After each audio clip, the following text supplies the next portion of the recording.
Welcome back, everybody, to the Nosebleed Sports Podcast. I'm Chris Witt, and with me, as always, is Mr. Adam Schmidt. Adam, how are you today, sir? Oh my gosh, sound like a real podcast. Yeah, I'm good. It was a crazy day, but my mind's all over the place, I think. So I brought the wrong bag with me, so I'm missing all of our equipment, half of it. yeah, And we're good. We're good. We're ready to go, though. We've got everything else set up. Everything's ready. We've still got it recording. It's a little lower than normal. We finally got some stuff put back up in the Rum Dum Studios. Right, it's been since COVID since I redid the room in here, and have not put anything up. The shelves got some bobbleheads and some stuff over there. Every wall's got a little bit. We're getting back into the swing of things here with the podcast. We got some music. Hopefully you're able to hear the music at the beginning of this thing. we'll find out. We'll find out is exactly right. It looks beautiful in here. You've done a great job. Oh, shucks. Nice. You and the missus. Well, I'll tell you, bud, she's worked her butt off and done a good job. So I can tell she's doing good. Adam, no Reese's today, but that's all right. Also a product of me bringing the wrong bag, like a knucklehead. It happens to the best of us. I forget bags all the time. At least you grabbed the bag. I did grab a bag. I can pull out my whiteboard. We can draw plays. Let's do it. Yes, I like it. Go through the book and see what we've done in the last few games here. Yeah. No, but we're we'll just fly. I'll fly by the seat of my pants today. All right, that sounds good to me, man. So we weren't here last week, right. And that's my fault. Adam pushed through his tooth pain. And what did you end up getting? A crown put in? Yeah. I had basically. You pushed through your tooth pain. I have not been able to do it. Last week, my mouth hurt so bad, I could not do anything. Yeah. I mean, it was horrendous for a while. And it was especially on Wednesday. Tuesday on my way home. Wednesday was absolutely horrific. Thursday, I went to go see an oral surgeon, and this dude starts banging on my teeth with, the mirror they stick in there. Like, I didn't have a problem with touching the tooth. It felt like it was down deep. So the dentist told me to go get my wisdom teeth out. Tells me to go to oral surgeon. I go to the oral surgeon. He's like, it's too close to a nerve. And at your age, if I clip it, I don't know if the feeling will come back. At my age, bro, I'm a young buck. What are you talking about, man? And then I remembered that I was 39 years old. Man. And but yeah, at my age and at my age, it's a much harder surgery to get your wisdom teeth out because your jaw is like concrete. Whereas apparently a 20-year-old, it's like pulling them out of styrofoam. His exact words. You might die on the. I'm gonna die trying to get my wisdom teeth out. So obviously I don't want to do that. Taking an antibiotic, was feeling better. And then that dude takes the mirror because my tooth wasn't sensitive to touch, hot, cold. I could bite down on something, but just like 5 minutes later, I'd be in the most pain way down in my jaw. So he's like, I'm gonna tap on some teeth, and he's got this little piece of wood, and he taps, and I was like, no, I don't feel like there's no pain. So he grabs the mirror. It's got like a 1/4 inch thick handle of steel on it and starts bam, just banging on all my teeth. And then the next day I woke up and my tongue couldn't even touch that tooth without it being the worst pain. It was a totally different pain than I had before, but now it's worse. Now I got this terrible pain. And that took 2 days to get rid of. And it's been hellacious. Gosh, man, Bob Vila hammering on your teeth. Yeah, it was terrible. So anyway, this old grill. Yeah, I like that. That was good. This old grill. Oh, a little Paul Wall action. But no. So I apologize. We missed a week. Missed a week to talk about football, which we don't talk a lot about football until the last couple of years when the Bengals started doing stuff. So we'll talk a little NFL today as the Bengals move on to the AFC Championship against the Kansas City Chiefs, and as well the Philadelphia Eagles and the San Francisco 49ers. We'll talk about that a little later. Scott Rolen made it to the Hall of Fame. Really interested to hear what your take is on Mr. I know you love Scott Rolen. Huge Scott Rolen fan. Yes. Huge Scott Rolen fan. Correct. But I mean, let's go ahead and put Vinny Castilla in there while we're at it. What do you say? I mean, come on, let's be real here. I'll throw Vinny Castilla in there. Yeah, let's put it. Let's Terry make Pendleton. Yeah, let's make the Hall of Fame pretty good guy, pretty good Hall of Fame. Yeah, pretty good fellas. Hall of decent. Hall of decent. So anyway, we'll get into that. I think you obviously know what I think about it. Which I love Scott Rolen. But to start this out, I wanted to talk to you about this. I had a couple funny things go down the week the day before my mouth started hurting. So I got a vendor is traveling with me in Columbus last Monday. Not going to name names. Pennsylvania guy, where he's from, Pennsylvania. Shout out Pennsylvania. Shout out Eric. Eric Kegel, Altoona, PA, Shippensburg, PA. So old boy comes out and he's following me, and he first meet him at a store, and he pulls up in this, brand new Escalade, and I'm like, well, this is gonna suck. It's not the industry I'm in, right? You don't roll around in a brand new Escalade. It is what it is. This guy is hoity-toity high up on his horse. So to start off, we get to the hotel. I asked him what hotel he was staying at, and I just stayed at the same one. Didn't pick the most expensive hotel, didn't pick the cheapest, normal hotel. It's under construction when we get there. And he's like, we should just not construction, remodeling. Okay. We should just leave. Let's just go somewhere else. It's up to you, man. I don't care. Whatever. Like, this doesn't bother me. The rooms are still fine. They're just remodeling the main room. Whatever. Good to go. So this is what happens to me. And this is not the first time it's happened, but I want to know what you would do if this happened to you. Okay. This is the first of two stories. Can't wait. Somebody gives you a key to your hotel room. You walk up, tap the key on the little lock. You hear see the green light. It unlocks. You open it up, and immediately you see a TV on a station, a bag of food on a counter, because all you can see is like that counter, and you can see the corner of the bed, and the covers are moved around on the bed. What's your first move in that case? Freeze. Wait to hear. Would you wait and hear if you heard somebody in there say something first? Freeze first. Probably just stand there and maybe sort of listen at first, or see if somebody moves or says anything. You would stay. See, I would think you would just immediately close the door and run. Maybe I would. I don't know. I mean, somebody obviously is in there or just was in there, and it hasn't been cleaned or whatever. Either way, you're not going to settle yourself in there. No, of course not. No. So, oh man, I don't. It's the second time. I feel like I kind of want to. Well, I'd be afraid of what I might possibly see. I don't walk in. I open the door. I see that. I close the door, because if it's me in there, I'm like, you better close the door and leave, or you're gonna see me butt naked. Look, I walk around my hotel room buck naked the whole time. I love being naked. It's good. So, if you wanna catch a sight, you can catch a sight. When I go into hotel rooms, I put extra clothes on. I wear two pairs of shoes in my hotel room. I sleep in the bed with 2 pairs of shoes on. Nice work. You got the germs. Yeah, exactly. You got to have the mud boots over top of your shoes, right? Yeah, just in case. No. So anyway, no, I took off. I go down there. So this guy's like, "Did you get an upgrade? Did you do this? Did you?" I was like, "No, I just got another room." Like, it was an honest mistake. It happens that it's not a big deal.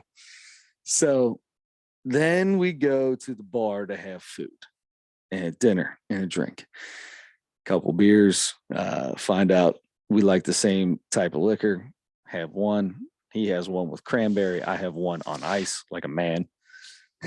Sorry, that's going a little too far. I apologize. That's not true. I would never tell anybody what to put in their mouth, how to drink, what to drink, or anything like that. I'm the complete opposite of that. Was I it could care cranberry less. and vodka? It was. So have one, have another, sitting there watching, waiting for it was Monday Night Football. That was the Eagles. It was who was playing? Oh, it was Tampa Bay and Dallas. Wild card weekend. Yes, wild card weekend. Yeah. So and I was like, we'll be out of here by 8. I'll be able to watch this game in my hotel room. Well, it's getting closer to 8 now. And he said, I have another one. So I said, okay, sure. Yep, I have another one. This is literally across the street from the hotel, the restaurant. Okay. So he asked for a check and he says, I have one more. And he, before I can say anything, says, he's done. He doesn't want another one. Oh. Okay. I've never had a grown man look at me and tell me what I wanted and what I was doing. So is he saying he's getting another one and you're staying there with him, but you're not having anything? I had to take him back across the street. Okay. That's okay. Never had a grown man tell me anything like that in my entire life. Yeah. From that moment on, I just could not stand this guy. Was there a conversation about, I think I'm just about done here or anything like that? Just yeah, I mean, we were sitting there like, what do you think? Yeah, we'll get out of here. Maybe we'll go back and we'll have time. I'll be able to go watch the game, send some emails out, blah, blah, blah, blah, blah. Sure, fine. I was done with my cocktail beforehand, just singles sitting there, no big deal, taking our time, not rushing through anything, not getting crazy, nothing crazy. He says, I'll have one. Can I have the check? And I'll have one more. He doesn't want another one. I started looking around to see if he was talking about somebody else. I look around for a second. So I did at one point feel kind of bad because we were talking. He may end up watching this podcast for all I know. I don't even care. I'll never talk to this guy again. Oh. So we were talking. He's talking about he liked the Reds. Like he's talking about. He names the grade 8, and he's like, "Bet you didn't think I could do that, did you?" And I was like, well, it's only the most famous baseball team outside of the. I have all of their Yeah, autographs. yeah. I've met all outside of of them the outside of the old Yankees, and I'm just like, it's one of the greatest teams of all time. I get it, so I get out there and I start going Pedro Borbon and start going a couple other, Joel Youngblood. Oh yeah, he's dad. He's 60, probably he's 60, 61. Oh. So or maybe not quite that. He might be late 50s, but close. So it was the prime of his life in those days. Sure. So I was like, you want to go at it? I go at it. So you can do the grade 8. You got anybody on the bench? I don't think so, big dog. So I started naming these guys and talking about Manny Sarmiento and what happened to him, and talking about Larry Starr, the trainer, and Bernie Stowe, the equipment manager, and his kids. I'm like, we do this all day, bud. So, and he's very so talking. And then we started talking about the Hall of Fame, which we'll do that here in just a second. We started talking about the Hall of Fame, and he's talking about Pete Rose. And I was like, yeah, I said, guys, so I mean, yeah, for what he did on the field, he should be in the Hall of Fame. But guys, he made his bet, right? Yeah. All the things he did, trying to make money with the book and all that stuff. And he goes, yeah, but 41-92, nobody will ever break that record. I said, funny, Pete Rose did. I said, Pete Rose broke 41-91. He got 4,192nd hit. Said, I'm pretty sure it's like 42-55, something like that. And I was like, I'm so sorry. That was such a I knew what you were talking about. That's a very famous number. I didn't mean to be that guy. No, correct me, man. You're right. I was like, oh, I kind of felt bad. And then a little bit later on, he told me I didn't need another drink, and I didn't want one when he was going to have one. So I had to sit next to this guy and wait for him to finish his vodka and cranberry. And I was like that. So then I didn't feel sorry anymore for correcting him on that silly thing. You should have asked for another straw and just stuck it in. Oh, I should have. I don't want that though. I hate cranberry. Sorry, getting a little parched. Yeah, sorry, I'm a little parched. Can I at least have a water? Am I allowed to have a water? Like, what can I do here? Can I pay for? Like, thank you for dinner and he paid for dinner and everything. I appreciate that. I'll pay for my last one if that's the case. I don't care. This is what it is. No. Yeah. So I just wondered if you ever had a grown man look at you and tell you that you don't want something. Not that I can recall. Stop you from doing something that made no sense in your head. I don't think so. Yeah. I don't think I have. That's an interesting dilemma there. Yeah, I should have started with the 4192 story and then told you that at the end I could care less anymore about being an asshole. But I was, because when I did it, I was like, Pete actually broke that. So he had 4255 or 4256. 56, whatever. That's why I said so, somewhere around 4255, 54, 56 something. And he's like, oh my gosh, yeah, yeah. And I was like, 4191, 4191 was Ty Cobb. Although they say that Ty Cobb they went back and found like 3 more hits or something like that. I think I heard. It doesn't matter. The point is, I felt really bad and I apologized to him. And then he did that. And I was like, no, I'm no longer sorry. Now I want to. I wish we could go back to the Big Red Machine thing so I could just start naming every single person on that team and make you feel like yeah. Yeah. You didn't mention Pat Darcy. Yeah, that's right. What about Pat Darcy? He's not even on the picture. He's not even on the picture. That's right. He had to sign it up in the top right because he wasn't there on picture day because he got traded later. Anyway, there you go. So that's my stories. That's my stories. I've been wanting to ask you about that. What would you do if you're listening to this podcast? Get down in the comments, YouTube, Apple Podcast, Google Play, and iHeartRadio. It's wherever, it's all over, wherever these are. Go in the comments. Let me know if this has ever happened to you. Ooh, those are interesting. Man, that walking into the hotel room with probably somebody in there. Yeah, I mean, it's the second time it's happened. Both times the TV's been on and the things. He told me down there that room had been empty for 2 days. So apparently nobody cleaned it. So he said, I got one that's just been cleaned today. It's on my today clean list. You can take this one. Let me ask you this. What city were you in? Columbus. Very possible then. What if there was a supermodel convention in town and there was a supermodel in there? Yeah. And she was watching TV and eating McDonald's. I don't want to be sued. I don't want to, I'm probably walk into somebody putting makeup on and feel like the biggest creep to ever walk the face of the earth, to be which I've come to find out, a man my age, sure, walking in on a 20-something-year-old. Exactly. Yeah. No, I'm good, dude. I ain't trying to be, maybe 15 years ago. Sure. You know what I mean? Yeah, but a different story. I might have walked right into that thing. I don't want. Let's see what's in here. You don't want, you don't want all the trouble that's going to come. No, I don't want any of that trouble. It's too much. And then if I tell the story later on, and then you got a wife of 15 years, and they're like, "Excuse me, dude? No, I'm good. I don't need I don't need. Yeah, I'm closing the door and walking away, no matter what kind of convention it is." Good call. Yeah. Yeah. Oh man. Yeah, I don't know what I would do there. Question for you. Go. We've covered your last week or so here, your last couple of weeks with your jaw and everything hurting. How's the 5 a.m. club going? Oh yeah, I have gotten up at 5 a.m. all but maybe 4 nights in the past 2 weeks. Wow. 4 mornings, and I have stayed awake none of those times. So your alarm went off at 5. I get up, walk into the bathroom where I have my alarm at, where it's going off. I look at it and I press the little button and I turn it off, and I don't even go snooze because I don't want to make that trek again. That's a long way in there. And I go to my old go-to 6:15, 6:30 and and just get up at the normal time. It's an hour and 15 minutes, hour and a half early. You can get a lot done. Oh. I've got it. I still have it set. It's still 5 a.m. And I know I can do it.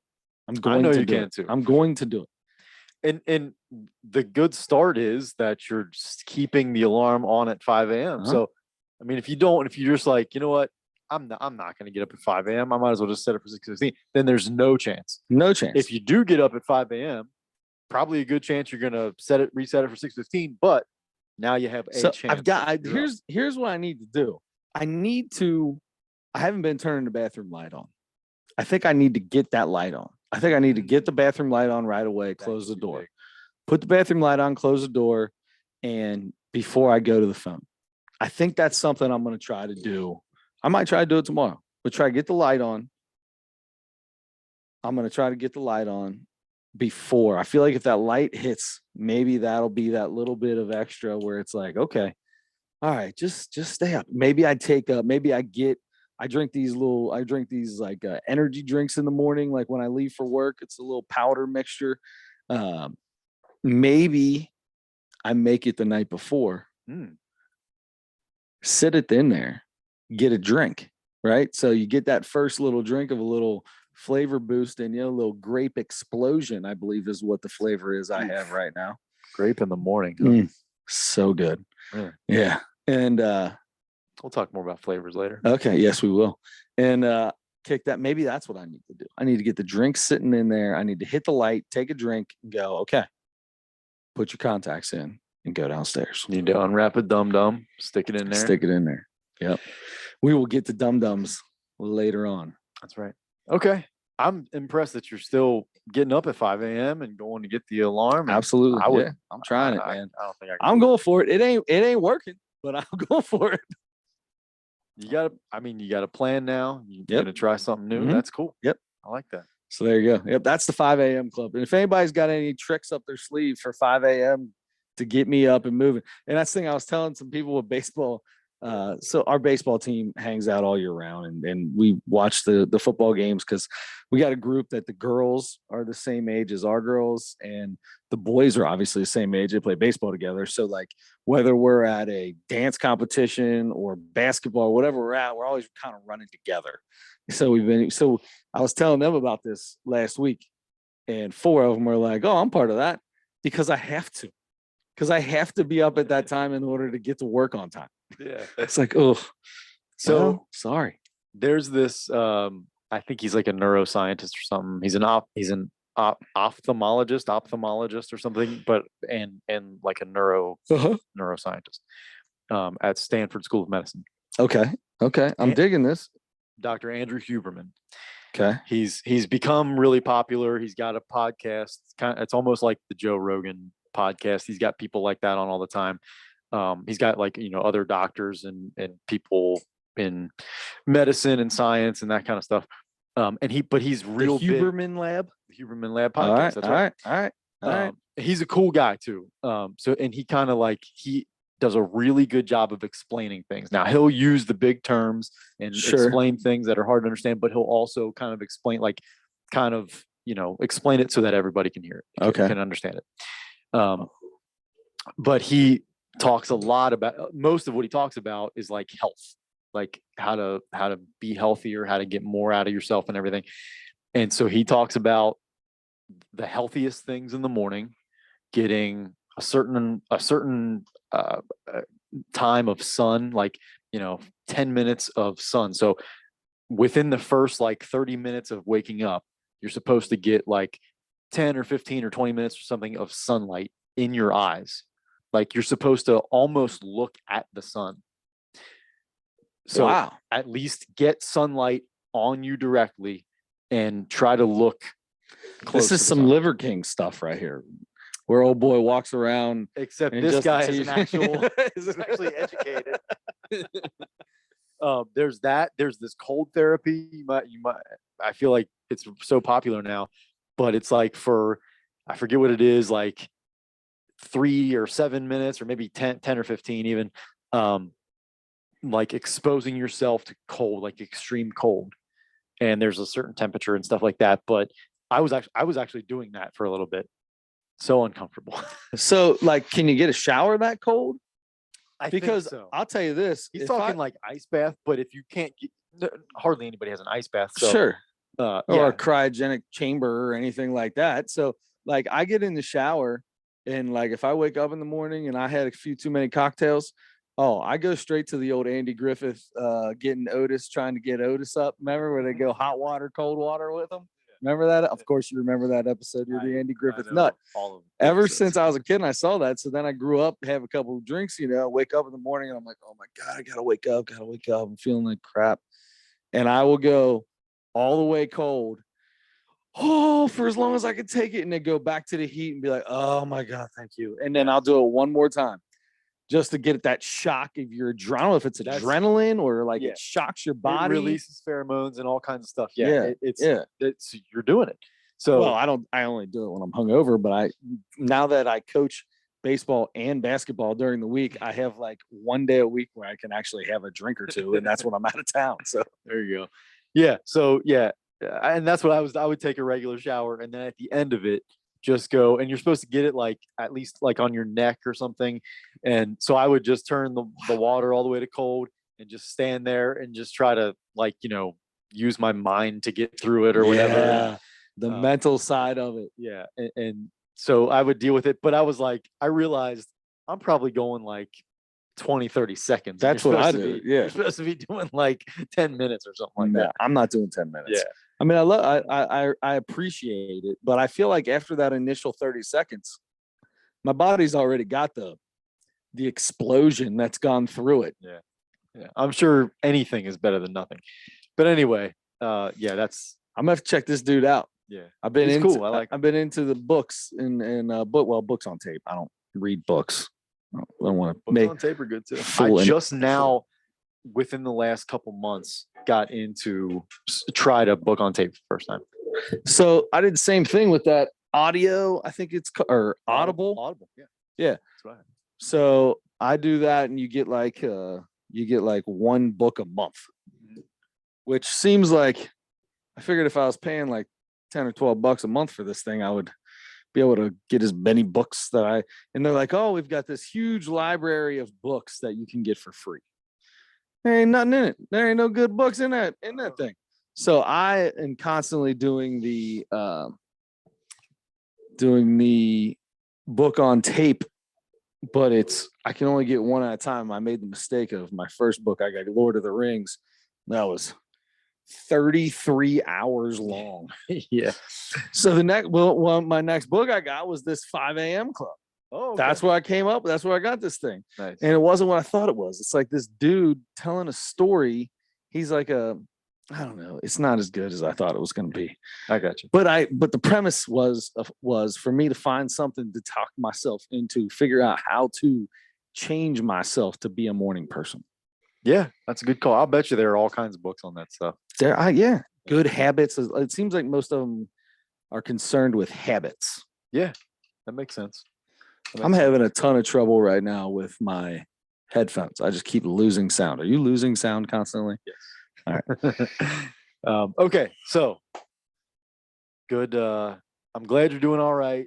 I know you're still dealing with some of the jaw stuff. It's definitely 1,000 times better than it was.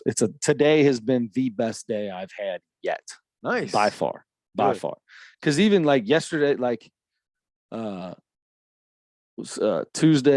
and Tuesday this week, it was just kind of sore. Like it wasn't that pain. It was just my whole jaw was sore. It was hard for me to open my mouth.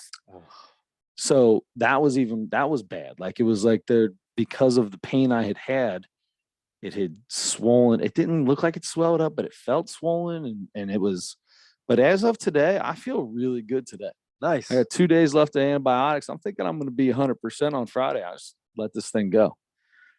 That, or I go into the dentist and I just say, pull that back tooth all the way out, as far like every bit of it. I don't want it ever to be around again. And it's already been highly worked on, is the way the surgeon said. I said, yeah, it's got a crown on it. He said, oh, is this a filling? And I was like, no, it's a crown. Wait, like you can't tell you're an oral surgeon? It doesn't look anything like my other tooth.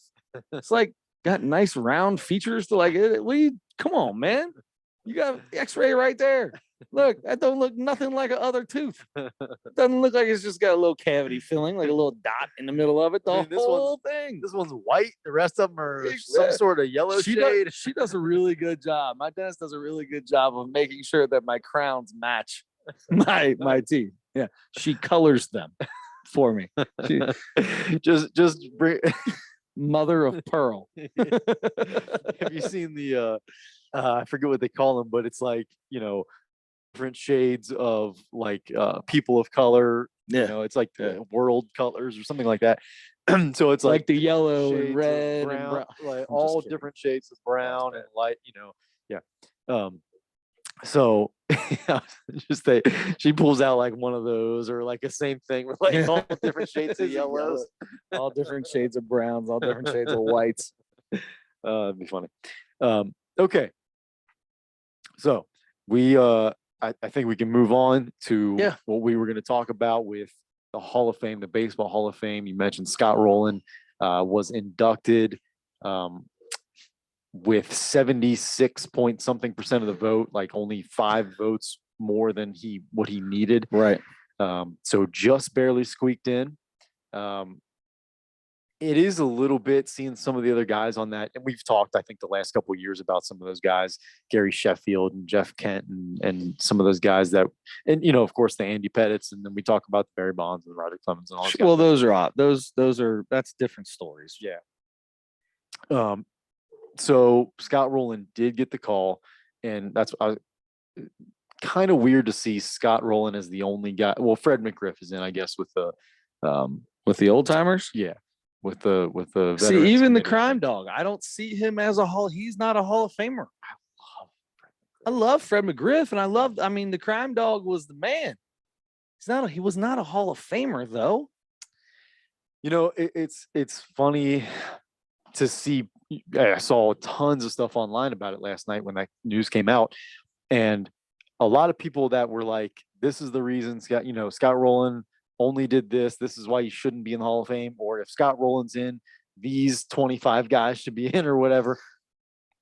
But you always see, and this is with everything now, you can find a way to make a case for those borderline guys all the time.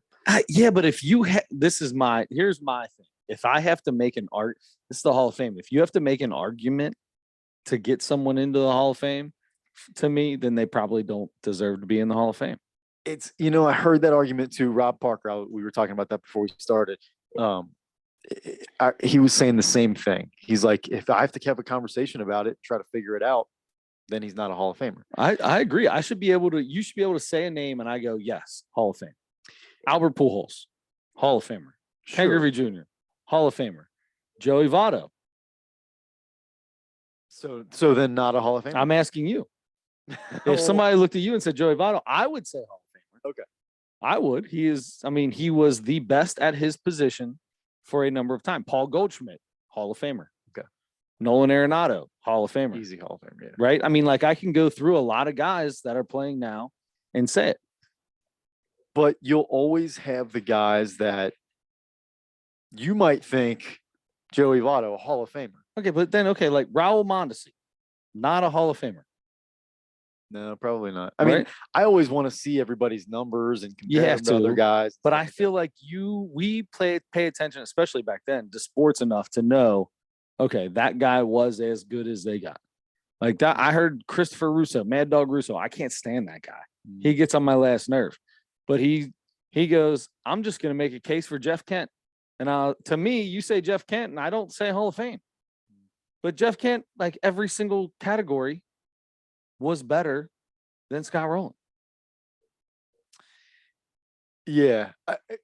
More like because he played long. Did he play longer? No, I think his were a lot of it was most years with 100 RBIs, most years with 30 home runs or home run totals. And Jeff Kent won an MVP one year. Mm-hmm. And now he hit behind Barry in front of Barry Bonds, which makes life incredibly easy. Yeah. But yeah. So anyway, I don't know.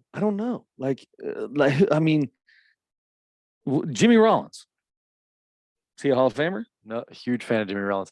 I don't know. See, that's the thing. Like at his position, like for me, when I think of the Hall of Fame, I don't necessarily just think of the greatest. Like there's a, like if you could say there's a different wing in the Hall of Fame for like the cream of the crop, the Ken Griffey Juniors, the Hank Aaron's, the whole thing I got behind us back here, Willie Mays and Roberto Clemente, like guys like that. There's a whole Babe Ruth. There's a different wing for them. And then you've got guys like Tony Perez and, Scott Rolen now. And you're like, okay, he's a Hall of Famer. I don't think they should be in just the Hall of Famer. I think that next thing should be, okay, who was the best at their position? Give me the number one guy in his era at his position, 1 or 2. And I'll let them be a Hall of Famer. Yeah. Now, that being said, name a better third baseman in Scott Rolen's time than Scott Rolen. Yeah. Defensively, without a doubt. Adrian Beltre, maybe. Yeah, I would say Adrian Beltre was better than Scott Rolen. And he'll be eligible next year, and he'll get in. Yes, sure. He should get in. Adrian Beltre is a Hall of Famer. Yeah. Yep. And he had a really good end of his career too, where he the last few years of his career, when he was aging, had like this resurgence. Yeah, and absolutely. 100 RBIs. And, that kind of and you got guys like Jeff Bagwell, Craig Biggio, who just had such long, solid. Like Craig Biggio was the best second baseman outside of maybe Roberto Alomar in his era. Yeah. Jeff Bagwell was as good as any first baseman. I mean, he was right there, as good as Frank Thomas and as good as a lot of other guys in his era. Yeah. Yeah. I just think you're always going to have a debate for some of the guys, because for some people, oh yeah, Hall of Famer, and other people are going to be like, yeah, but look at this. He didn't do this, or this guy and this guy did, were so much better at these things than him. There's just so many different ways to look at what makes a guy a Hall of Famer. I'll tell you this. I mean, there are things, and you can take it for what you want, take it for what it's worth. Derek Jeter was the first ever unanimous vote to a Hall of Fame. Now, you get upset about that. Thanks a lot for no. But this is what I'm saying. So this obviously means something to a lot of sports writers. Okay. Number one, there's a ton of sports writers in New York because of multiple teams and the amount of people in New York. So the amount of newspapers now, there's more people in New York, so they get more votes. So that kind of thing's going to happen.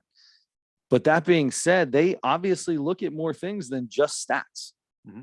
Leadership, the way you are with the media, stuff like that. And because Derek Jeter was the leader of the Yankees for however long, Scott Rolen was a leader on every single team he played on from his rookie year on. He was the rookie of the year in Philadelphia and was the leader of that team for the next 8 years, or however long it was. Yeah.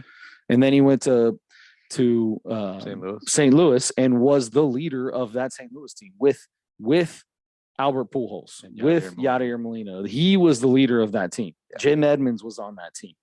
He was the leader of that team. Man, that's good. Jim Edmonds, another guy. Is Jim Edmonds a Hall of Famer? No. Look at his stats. You could probably put him up there, right there with Rolen. The problem is he's an outfielder. Yeah. There's a lot of studs in his day, but he came to the Reds. He was the heartbeat of that Reds team that went on that run.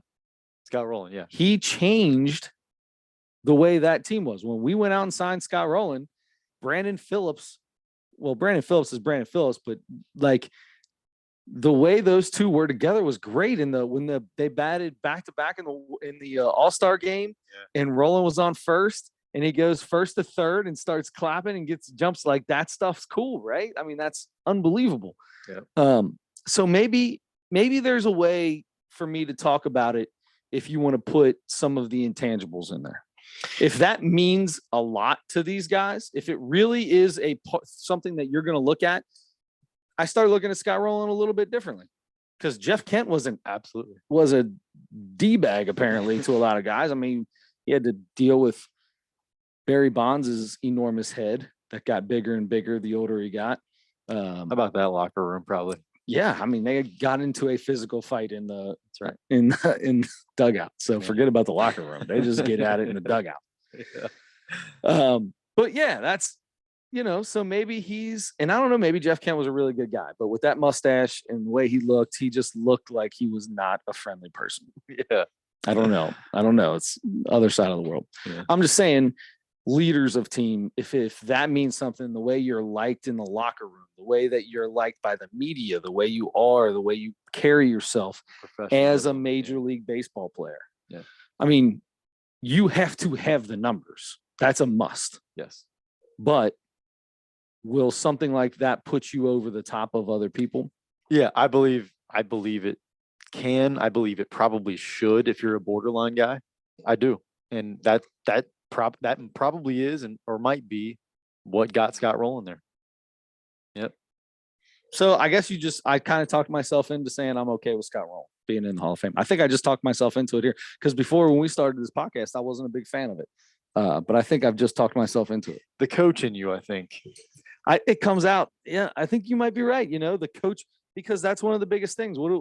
At the younger ages that I coach now, because I don't have a lot of older kids, I don't have any older kids, but the younger ages, the number one thing I try to tell every one of these kids is be coachable, which means pay attention, be respectful. Something's going on. You be a good teammate. That's what be I was a saying. good teammate. Yeah. Don't look at somebody and go, you're not supposed to do that. You're supposed to do this. No. Guess what? You're not the coach. I'll tell him that. You just tell him it's all right, brother. Get him next time. That's a good teammate. Hey, come on, baby. You got it. That's a good teammate. Not you shouldn't have done that. Yeah. Yep.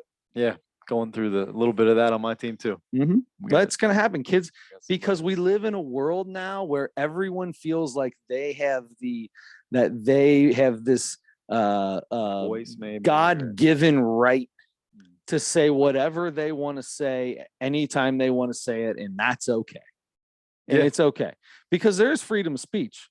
100%. There's freedom of speech. You say anything you want, but there are also rules and regulations that you have to live by. You say whatever you want, but you're going to have to deal with it. Yeah. Right. There could be a punishment for it. You say it, of course you can, but you have to also be ready to, I don't know. Anyway, that's something that's tough for me. There was no more professional guy than Scott Rolen, from what I understand. And like you said, very well liked in the clubhouse, great leader. It sounded like he was one of those guys that he was kind of a more quiet guy, but he would either kind of give you a look or he would come over to you and talk to you privately maybe and be like, hey, not how we do things here, pal. All right. Yeah. Kind of like a Freddie Freeman. You walk over and you're like, hey, bub, we don't put our sunglasses on top of our hats here in Atlanta. We let the A's show. That's right. You know what I mean? Yeah. And then a couple years down the line, find out that your boy doesn't like it or your boy's got something to say about it. Like he's not too upset that you're gone, even though you're the best hitter in baseball at the moment in time. Yeah. No kidding. Yeah. All right. Well, I'm really happy that Scott Rolen and Fred McGriff, whoever, if you don't think they belong in there and you have reasons for it, totally fine too. Fred McGriff, another guy that that seemed like he was a really good guy. Yes. Yep. Like never a bad thing have I ever heard about Fred McGriff. And that was in the prime of my baseball watching life. Absolutely. Yep. Those guys, Tony Gwynn, like sort of, I think of him the same way. Yeah.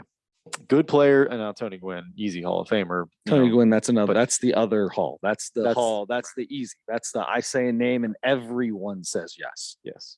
Right. Everyone says yes.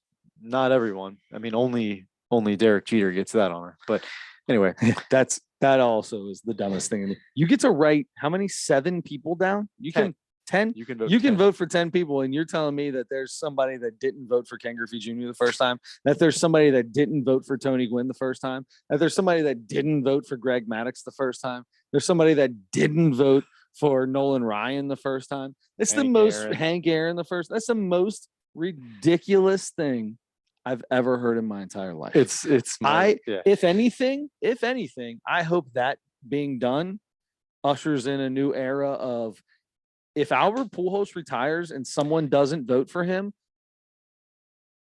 I'm not going to make an outlandish statement and say that I'm not going to watch baseball anymore or anything like that. But the system is broken.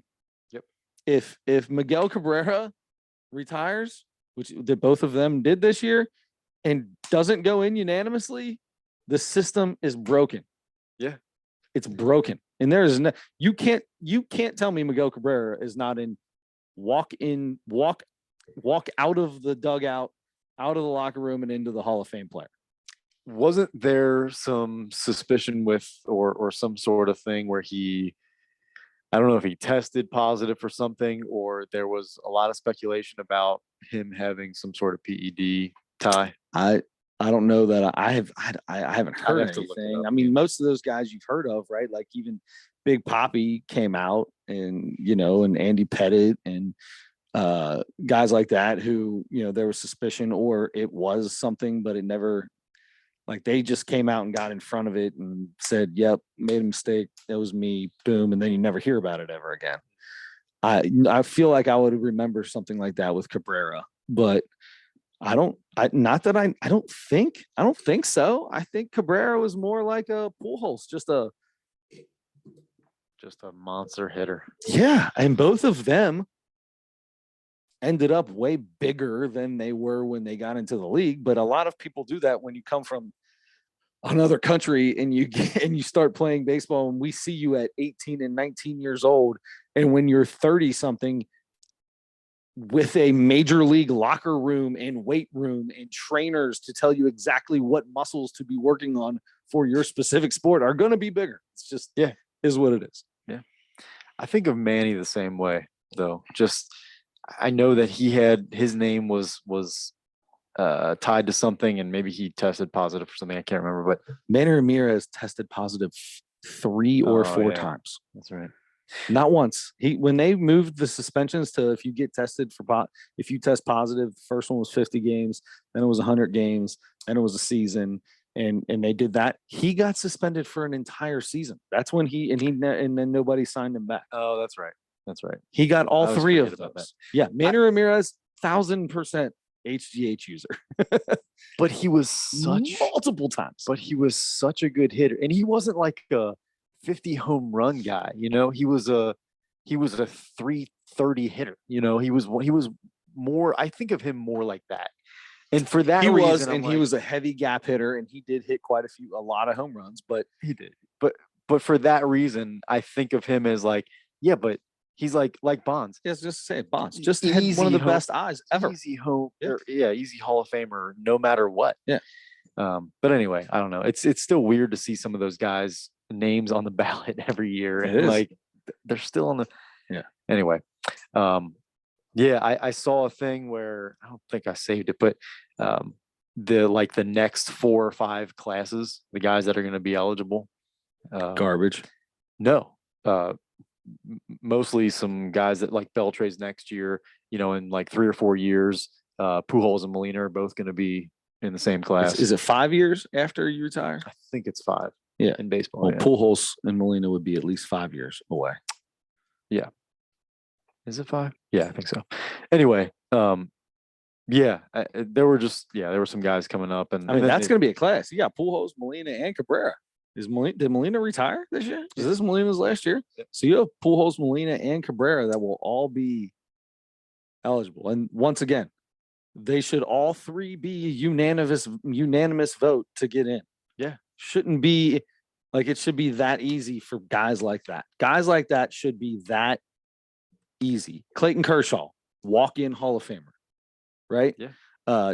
Justin DeGrom. I know it's been only a few years, and injuries have hurt him. He's a walk-in Hall of Famer. There is no pitcher like Justin DeGrom when he's healthy. 0. There is 0 pitchers as good as him. When he's healthy, he wins a Cy Young Award. It's that simple. Yeah. It's that simple. Yeah, that's true. Yeah. That's just. And then you got guys like old 2-color eyes, walk-in Hall of Famer. It's bad if I can't remember his name. Come on, 2 eyes just not got traded, but just signed. He won it all with Washington, not Washington. Yeah, with the Nationals. He went to the Mets. Scherzer. Max Scherzer. Yeah, that's right. Old 2 eyes. Old two eyes. Good old 2 eyes. What a weird guy with 2 eyes. Yeah. Walk-in Hall of Famer. Yeah. Yep. Among the best 2 or 3 pitchers in his era. By far. Mm-hmm. Yeah. I don't know. Yeah. I think we could have I think we could do a podcast more on how much that irritates me and who those baseball writers are, and are they talking to each other? Are they having a conversation to make sure one person doesn't vote for Ken Griffey Jr.? It's somebody have a conversation and go, everybody's voting for him. All 380 people are voting for him. I'm not. Somebody probably didn't vote for him on suspicion of some sort of, because then you can't vote for anybody that played in the 90s. You can't vote for anybody that played in the 90s. And that might be the case. Because then you couldn't do that with Jeter either. He played most of his career was in the 90s. Yeah. What did he come up? 94, 93, 94, something like that? 94, 95, maybe something like that. Because he was only a year or 2 in. 96 when they won it, right? Yeah. Yeah. So if that's the case, then you can't take anybody from the 90s because it was in every single locker room. And there's the suspicion would be for every single person. Mm-hmm. Every single person. Yeah. I don't know. Yep. Doesn't make sense. I agree with you. Does not make sense for so many guys to not have everybody vote them in. Is that even the biggest deal though? Really? Ooh, 10%. Ooh. Is what the biggest deal? That they didn't get unanimous. Like in the end, they're Hall of Famers. They're in there with everybody else. It doesn't say. It's just annoying. That's all. Yeah. I mean, but it doesn't say on there if they were unanimous or not. You know what I mean? I don't know. Yeah. Yeah. Well, all right. We've got 10% left, so we're going right into NFL, I'd say. Yeah, we're going to the NFL. I can. We got this. I just got to go get a. I'm gonna get a court. So what we'll do is you want to start talking about who's left in the NFL right now? Sure. How about that? Yeah. I always do really well when. I'm not going anywhere. There you go. I'm gonna try to stay right here. I just got to do some maneuvering. I thought you were leaving the room. Nope. I'm gonna do some maneuvering. I'll be in the room. I'm going to get a plug into the iPad to keep this thing rolling. That's perfect. But I'll be away from the microphone for a moment. Copy that. So we have obviously our Cincinnati Bengals, and they maybe the most surprising game of the year. They down one of the worst a poor offensive line. Yeah, was depleted. I mean, they were missing three guys, right? Cap is out, Collins has been out, and Jonah Williams is out. Both tackles, and your right guard and your right tackle and your left tackle. Your microphone's not coming in here. Oh yeah. Oh, is it just that? Okay. I didn't know if it had something to do with what you were holding here. Okay, good. Good. Okay. So yes, missing half their offensive line, and I turned my mic down. I'm sorry. Now I turned it down. Yeah, sorry. Okay. My mic might have picked you up. I'm sure it did. I'm loud enough. I guarantee it did. All right. So speak about it while I plug this in. Okay. So the Bengals, from the very first drive of the game, just absolutely torched the Bills. It was. Never mind. There was a joke that somebody made that I'm not going to make on this podcast. But anyway. Oh, come on. No, it was about tomorrow. Oh, no. No, we're not doing that. Not doing that. It was really funny, but everything's fine. It's not, really bad or anything. But, but you know what? Speaking of that, it was on the Bonfire, a show that we both have listened to, and with Dan Soder and Big J Okerson. And by the way, speaking of that, the Bonfire Bowl is the NFC Championship game. So Big J Ogerson's a big Eagles fan, and Dan Soder is a big 49ers fan. They play each other this week. That was so dumb of me to just leave the Bengals game as we were talking about it to go. That's right. Okay. You're good, bud. You get nervous when I walk away from the microphone. I know how it gets. I go to the only thing that I know about, either basketball or comedy, and that's my safety net. But anyway, that's a great podcast. Both of them have their fandom. One's an Eagles, one's a 49ers. So that's going to be a lot. I'm sure this week is a ton of fun for them. Yeah. Yep. They were already talking about it. So that's that game. That's the NFC Championship game. Who do you think in that game? I'm going to tell you right now. I think it'll be a good game. I think it might be another low scoring game, maybe, which is kind of boring. That Dallas 49ers game was terrible right after the Bengals game. Almost unwatchable, but the 49ers have so many weapons between Deebo Samuel and Christian McCaffrey and George Kittle. And they're working with Mr. Irrelevant, the last pick in the draft, their third string quarterback, and he's not making mistakes. And then you have maybe the best quarterback in the NFL, or one of the top three for sure.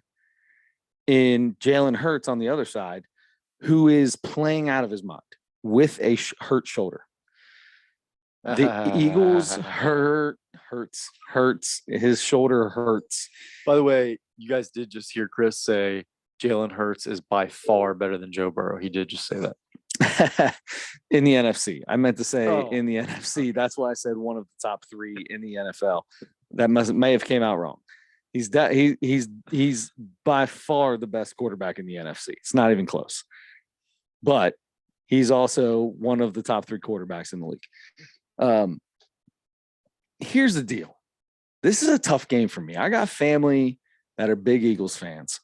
I also think that the 49ers are unstoppable right now. They have the best defense in the NFL. Yeah. And they've got enough weapons to put around a third string quarterback that's not making mistakes. And if you can, people talk about all the time, a system quarterback, you just get a guy out there and you run a game plan to make sure he doesn't have an opportunity to make mistakes, 1 or 2 reads, and that's it. And boom, get the ball out. Then I think they're going to win. Whereas you have Jalen Hurts, who's become become a great thrower of the football, is an unbelievable runner of the football, and can do anything at any point. He can make things happen if things aren't there. I don't feel like Brock Purdy's necessarily that guy, but he doesn't need to be that guy when you have that many weapons around you. Mm-hmm. And Christian McCaffrey it still is crazy to me how good he is. Yeah. I don't understand it. I don't know how it happens, but he is that dude. He's that dude. Very good. It's so hard. It's so hard. I'm going to go in Philadelphia. What's the spread right now? You got it pulled up right there. What do they got? Yeah. Is Philly getting Philly laying 2 or 3 or 4? 2.5. 2.5. So usually they say for a home game, it's an automatic 3 points. So that's basically a pick'em game at a neutral site. So they don't have to flip a coin over in the NFC to see where they play. Suppose not. Okay. Just wondering. AFC either. Not for this. Probably should have flipped a coin. We'll talk about that in a second.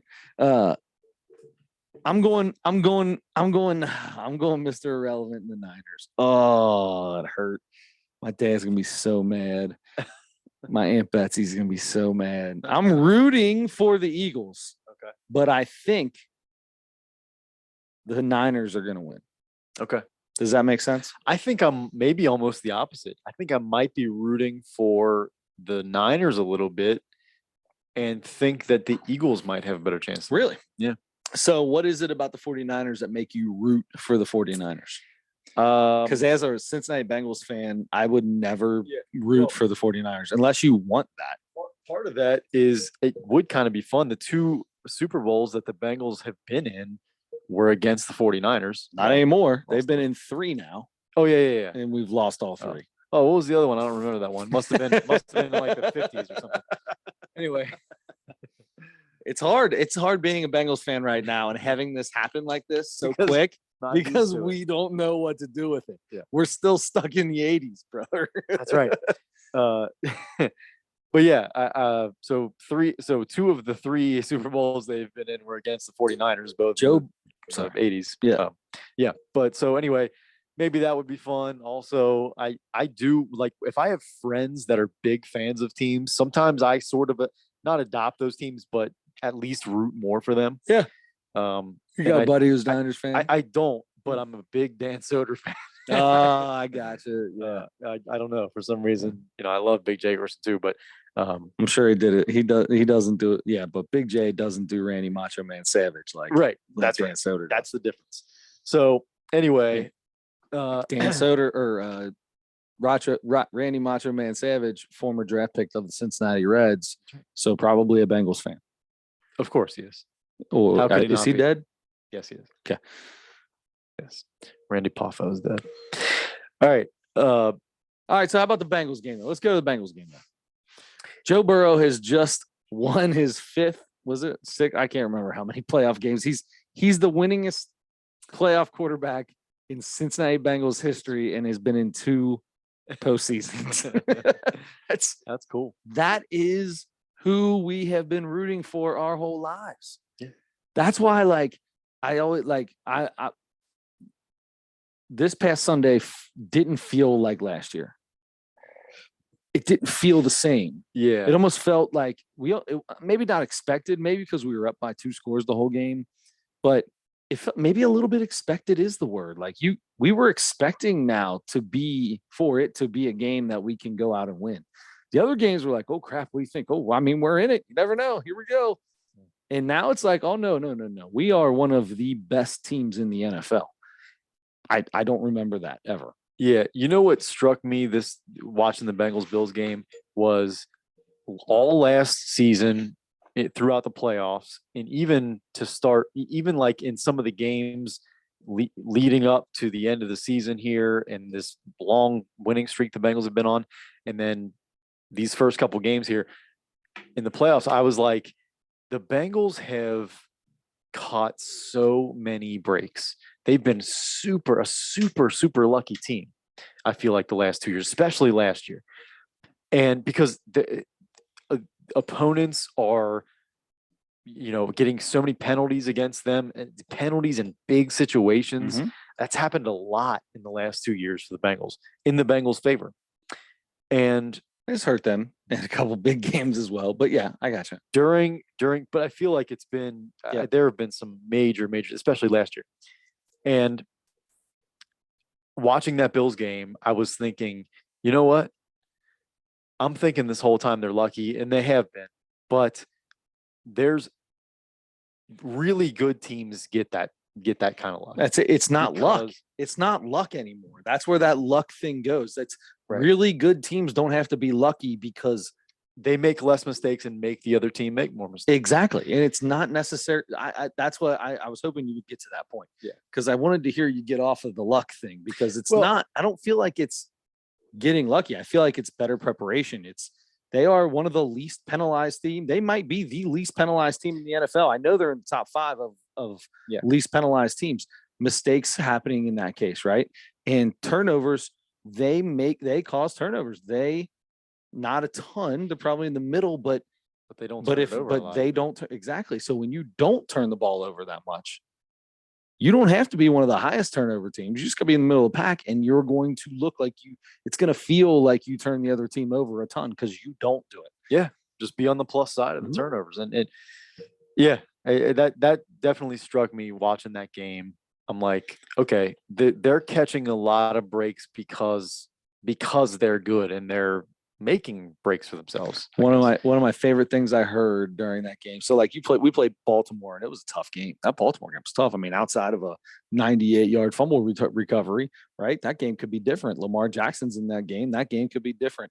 Lamar Jackson probably doesn't just hold the ball out in front of him like a goofball from 3 or 4 yards out or whatever. You never know. You don't know. And Dobbins was running all over us. You know what I mean? They give the ball to Dobbins. That might be a different. Even just ask him. He went off about that. But anyway, that's an AFC North team. We see them a lot, and we just played them. That's in that whole thing too. One of my favorite things I heard, one of the guys that I was watching a game, and after that first drive where Mixon was running all over them, we've got 3 new offensive linemen. We've got Jackson Carman, who lost his job at right tackle last year. And when he got drafted 2 years ago, everyone went, huh? What are they doing? And but we walk out and we just move their defensive line. Mm-hmm. And Mixon does that. And guy goes, well, Buffalo, welcome to the AFC North. And I was like, oh, I like that. Smash mouth football, right? And we did. Mixon took over that game. He was awesome. He was awesome in that game. Where were you for the game? I was at my humble abode. By yourself? Did you have anyone with you? By yourself. When you're by yourself, is it complete quiet or do you talk to the TV? Complete quiet. God, good for you. I talk to the TV whether I'm by myself or everybody else is around. I'm a talker, a yeller. Hey, I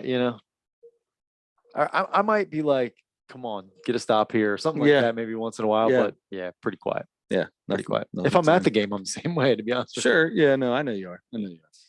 But yeah, anyway, but so this Chiefs game. So Bengals Chiefs now. Bengals have beaten the Chiefs the last 3 times they played them. That Correct. makes me nervous. I hate that keeps coming up. Exactly. That makes me nervous. Exactly. It's hard to beat I- any team, I any thought- professional team 3 times in a row. Let alone one of the best teams consistently over the last 4 or 5 years. Yep. And yeah, that definitely scares me. Now the playbook is going to be a little different for Mahomes, or maybe it's not. Well, how bad is this high ankle sprain? High ankle sprains are everywhere you talk to. The guy could barely put weight on it the other day. If it was really that bad of a high ankle sprain, like it looked, it's not any better today than it was on Sunday. I heard he practiced today. Really? Yeah. Or he was. I heard going that they were going to practice. take him out of. I heard he wasn't going to practice all week. I mean, Which is fine. makes He's not a sense. guy that needs to practice. He's been in that offense for long enough. He knows.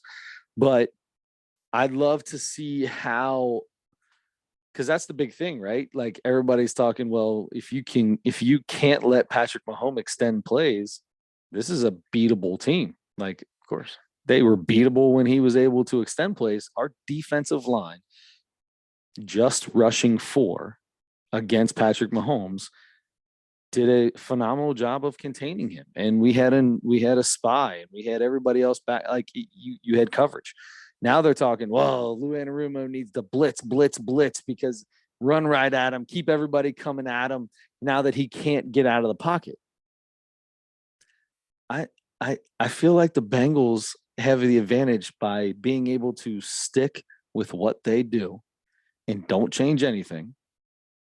Do what you do best on defense. They are the ones that have to come up with a new playbook to try to make this work for them with Patrick Mahomes in the pocket. Yeah. They're the ones that are going to have to find easier reads for him to get the ball out of his hands quicker. So I don't know that I'm 100%. I mean, Lou Anarumo blitzes like 4 times a game. And it's usually with Hilton off the edge, and he does that sharp cut blitz, and it's off the edge and either gets a tackle for a loss on a run or sacks quarterback. I love watching it. But it's like 4 times a game, maybe. Otherwise, he rushes 4. Yeah. And I love it because we don't have the best defensive backs. Our best defensive backs are both hurt. Well, our best defensive back is hurt. I don't know about, I guess the rest of them are starting to but come the back. secondary, I thought played really well against Buffalo. Can I say this? Eli Apple is, I mean, let's be honest. He's probably the 3rd or 4th cornerback on the team. He's forced to be the 2nd guy right now. And when a quarterback makes a bad throw and the wide receiver is 4 steps past you, but he jumps and he's out of bounds and it's on 4th down, don't throw your hands up in the air like you just made the play of the year. I can't stand that. I hate that. That's been going on so long. I mean, I'm I feel okay like with if you make a great play. I'm good. If you make a great play and you are hyped, like get it. You know what I mean? And especially when he did it to the stands, like looked at the stands and pointed at himself, like you didn't do anything on that play. That was, I believe, the throw where Tony Romo made the comment. That is one of the best throws I've ever seen. Or no, that was one of the most perfectly thrown balls I've ever seen. It was just a little bit wide. Yeah, that kind of takes away the perfectness out of it, doesn't it there, Tony? Doesn't it, buddy? But God love Tony. He loves good quarterbacks. He was all over Josh Allen. He was all over Joe Burrow. He'll be all over. He's all over Patrick Mahomes when Mahomes is I mean, he loves his quarterbacks. So sure. Makes sense. Anyway, besides the point. Yeah. So who you taking?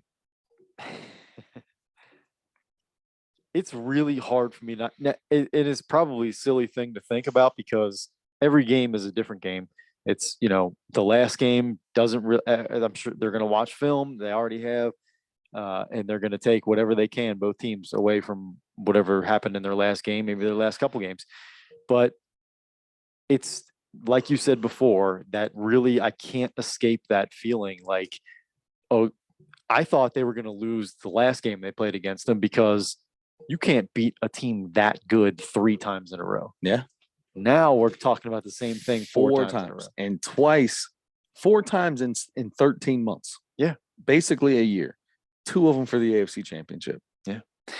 So it's really hard for me, but I kind of felt like the Bills were probably going to win the game on going into the game. Did you really? Yeah. I was like, going into the season, there were a lot of people's I'm Super Bowl picks. Yeah, but this team and the Bills haven't been playing great, and that goes down with DeMar Hamlin. And you saw what Cincinnati did to them in those first 2 drives. Mm-hmm. They went right down the field and scored. Yep. Buffalo went right down the field, but the defense did what our defense does. We're one of the best red zone defenses out there. Don't give up touchdowns. Gives it up. And we are on the other side of the 50 driving when that game is called. The Bengals play so well on the road, and they've got this chip on their shoulder that even being one of the best teams in the NFL, they're able to keep it because of the things that are happening, right? Like the coin flip. If the Bengals lose to the Ravens, now they're all pissed off about that. We're the coin flip. Get out of here. Who does a coin flip? We talked about it on this podcast. It's the most ridiculous thing I ever heard that was going to come down to a coin flip. They take care of business there. Beat the Ravens without Lamar. Now they're playing the Buffalo Bills, the number 2 seed. Whereas if that game was played, there's a chance that they could have been tied with the Bills record-wise, and in that case, would have had the tiebreaker in the head-to-head and would have been the number 2 seed, and that game could have been in Cincinnati. But that doesn't get to be a coin flip. That game doesn't get to be a neutral site game. Yeah. So they got this little chip on their shoulder again for that. I hope you give up. I hope you got all your refunds. I hope you're ready to give your refunds, Burrow says afterwards or whatnot. You know what I mean? Like, go get your refunds, I think is what it was. I love that they're able to keep that chip on their shoulder. Mm-hmm. And now all the talk is about Patrick Mahomes. All the talk this week is about Patrick Mahomes and his ankle. All of it. Yeah. Now, you're also getting a whole lot of people talking about Joe Burrow possibly being the best quarterback in the NFL right now. Like, people are ready to say, like it's been Mahomes for the last couple of years, and they're ready to go, maybe it is Burrow. Maybe this kid's got that extra it factor, that Scott Rolen leadership / the way he is. There's something different. The Tom Brady, something's just different. Mm-hmm. Thank God for me, I say, that all that's going on, because I think that keeps these guys in a different mentality, and they still feel like there's a chip on their shoulder. Yeah, I gotcha. Yeah. And then after that, I hope Jalen Hurts wins the MVP, and they got to play the Eagles in the Super Bowl, and then Burrow's got another thing. And then that whole team will step up. Then the whole team's going to go, that's Burrow's MVP. We're going to show. Forget an MVP. We don't want an MVP. You keep the MVP. We want a Super Bowl. That's what we're going after. I can see that kind of stuff. They keep finding Michael Jordan-esque bulletin board material out of things. You know what I mean? To keep them going. Yeah. Yeah. Make up something about a guy walking by you and not saying something in a restaurant or something. Yeah. Yeah. Or making up that somebody said something about you in a restaurant or whatever, saying that you couldn't score something on him, and come to find out that you were telling your whole team the story about what this guy said, and the guy never said it. Yeah. Wasn't even at the restaurant that night or whatever. Yeah. Oh, anyway, yeah, I think you're right though. With the confidence and the chip on their shoulder, they're just playing like, I don't know, they're just playing like been there, done that. Yeah, been there, done that. Yeah. So yeah, what the heck? I'm going Bengals. I'm gonna go for I'm going for the Bengals. You only had to ask me. I had the Bengals going 13-4 this year. That's right. I had the Bengals going 13-4, unlike you and Andre. We got to get Andre back on. We got to figure out. You notice when I sent all that out about got to figure out how to get the golden pipes and all that stuff. Radio silence in the group chat. Radio silence. Crickets. Well, he went to the game in Buffalo, so he was busy doing that for sure. He probably didn't have his phone with him. You're right. He probably didn't have his phone with him. Sorry. I didn't even say anything in the Buffalo game. Everything I was saying was the week before that. Yeah, that's true. That is true. Radio silence. Yeah. I'm thinking Andre Edwards really doesn't have magical golden pipes, and he's scared that he's going to have to show it off now. Maybe Andre, I hope you're listening to this. Maybe Andre is not the leader of Debonair. Maybe he's not the Justin Timberlake of Debonair. Maybe he is the Chris. Oh, what was that one? Witt? Weird? No, what's that one guy's name? I can't remember his name. Joey Fatone. Maybe he's the Joey Fatone. You know what I mean? The good looking guy who does all the little extra stuff and he did a couple TV shows and stuff like that. Maybe he's Joey Fatone. And somebody else is the Golden Pipes, and he just doesn't want to show. He don't want to get called out.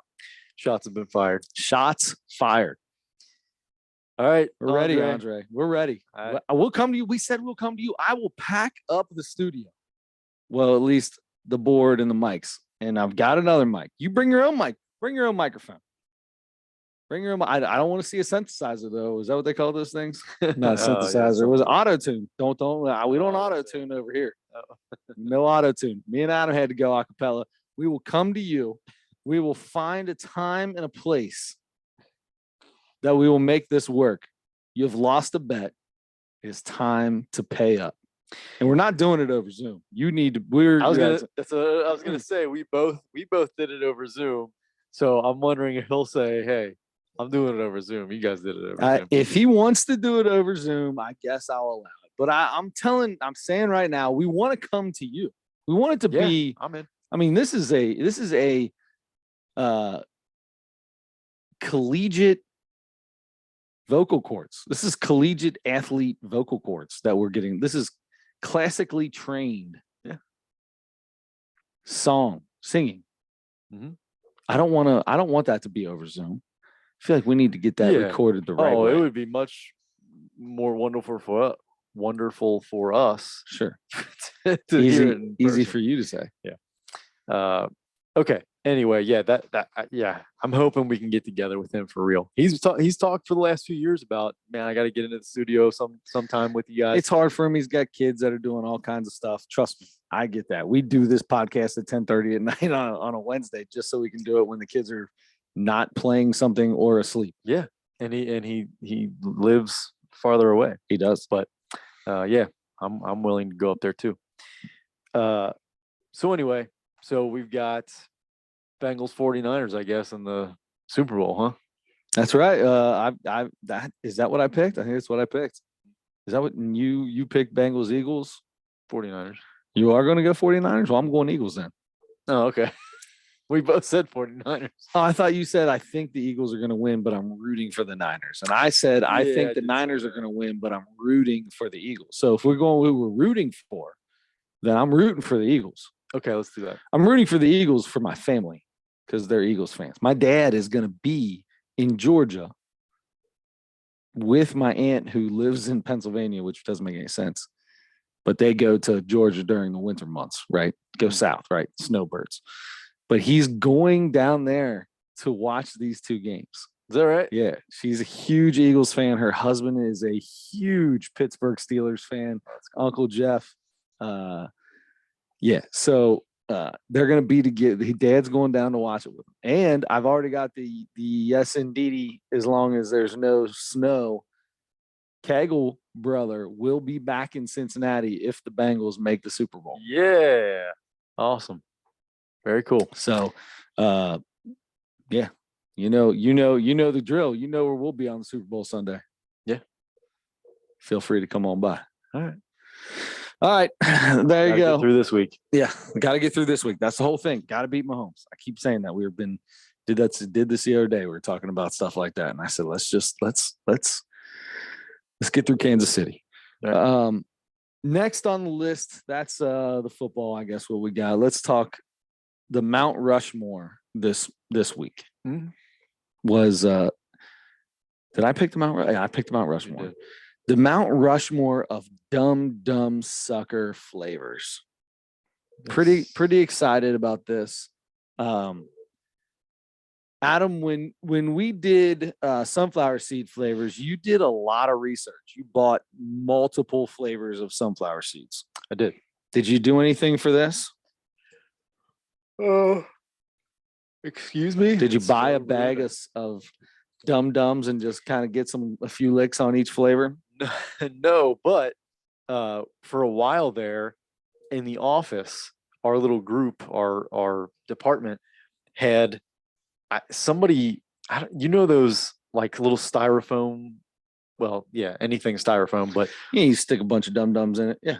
yeah. So we had one of those on the table in the middle of our area, and we kept buying bags of Dum Dums, and we'd stick them all in there, and it was kind of a fun little thing. We haven't done that So in a you've while. had many flavors of Dum Dum suckers. Well, you know me, I don't branch out too often, but yeah, I mean, I Snatch one wouldn't. out of there every now and then. Sure, I wouldn't have otherwise had Dum Dums because I don't just buy them at the store. Sure. No, unless But they you're were taking them out available. of your kids' candy, which you don't have any kids. So unless I'm taking it out of their candy, I'm not a sucker guy. Yeah. As a grown up, as a grown human being, I'm not a sucker person. Right. So yeah, I can see that. Once in a while, if I have access to Tootsie Pops or Blow Pops, once in a while I'll grab one. It's too much for me. Have you ever done the how many licks does it take to get to the center of a Tootsie Pop? I did that once when I was a kid. No, I just kept I licking don't it. have the patience. For that, Unlike the owl. it's two Not or one. three. I mean, Two. Yeah. Three. Yeah. Three. pretty good bite. Yeah. Anyway, I have had some in the last, 4 or 5 years or whatever since I've been at that company. So, but it's been a while. I do have my flavors that I think I had a list in my notebook that I didn't bring of maybe 8 to 10 flavors, Okay. and I marked 2 of them and I left 2 blank. All right. Give me So the let's- 2. Give me the guarantee 2. Butterscotch. Okay. You hate butterscotch, I feel like. Root beer. You hate root beer, I feel like. Okay. Okay. Now I'm going to read off the rest of the flavors. Okay. All right. Strawberry, grape, cotton candy, watermelon, cherry, bubble gum, raspberry, orange, cream soda, mango, pineapple, punch. Here's what I'm doing. I'm kind of staying consistent with the things with the first 2, and I'm going cream soda. I had a feeling you were going to go there. I'm gonna go cream soda. I feel like probably it feels rare. Feels a little bit rare. Yeah, the don't cream see the soda cream is soda not. a lot. I don't either. Yeah. I'm going cream soda. And then my 4th one, I think I'm going with it's